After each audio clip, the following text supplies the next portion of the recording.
Top national security representatives and senior officials from BRICS member countries are in Johannesburg for a three-day meeting to have an in-depth exchange of views on global security issues of common concern.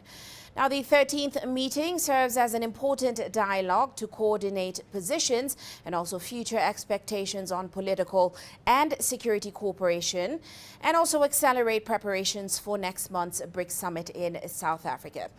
Well, earlier on, I spoke to Anil Sooklal. He is an ambassador at large for Asia and BRICS about his expectations for the summit.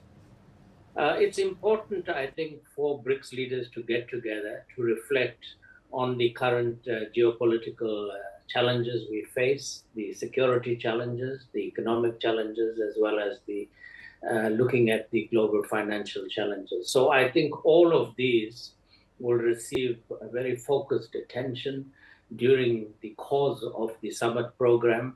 And I think it's important that the BRICS leaders will get an opportunity to collectively exchange views on these critical issues and look at what it is that BRICS as a collective, together with our partners from the global south, can do to positively impact on all of these challenges. Well, let's delve into some of those issues this year.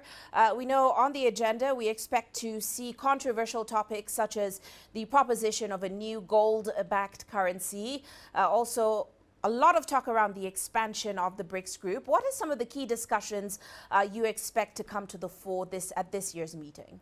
Well, I think the leaders will reflect on the global geopolitical situation. We look at the global hotspots in terms of conflict and what it is that BRICS can do to positively impact on this. Naturally, the Russia-Ukraine issue will be one of the areas that leaders will also exchange views on. And as you are aware, the BRICS leaders, all of them, have been looking at what can be done to bring about a peaceful resolution of the situation in Ukraine. And of course, the other global hotspots will also receive attention. You did mention the issue of currency. They will reflect on deepening engagement in terms of local currencies. This is what BRICS has been talking about.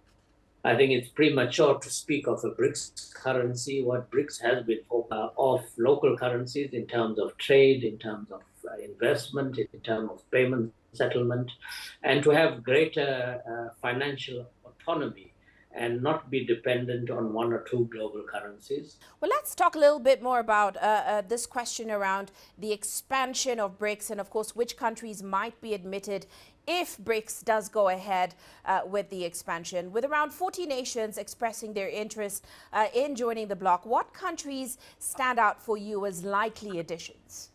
Well, look, the issue of expansion is ongoing work within BRICS, as you're aware. At the summit under China's chairship last year, the Beijing Declaration specifically spoke to the issue of expansion, where the leaders called upon us to start discussions around expansion and also to develop guiding principles, standard criteria, and procedures for expansion through the Sherpa track. Now, as Sherpas, we've had several meetings this year under South Africa's chairship. And most recently, we convened in Durban at the beginning of July, where we finalized our recommendations to foreign ministers.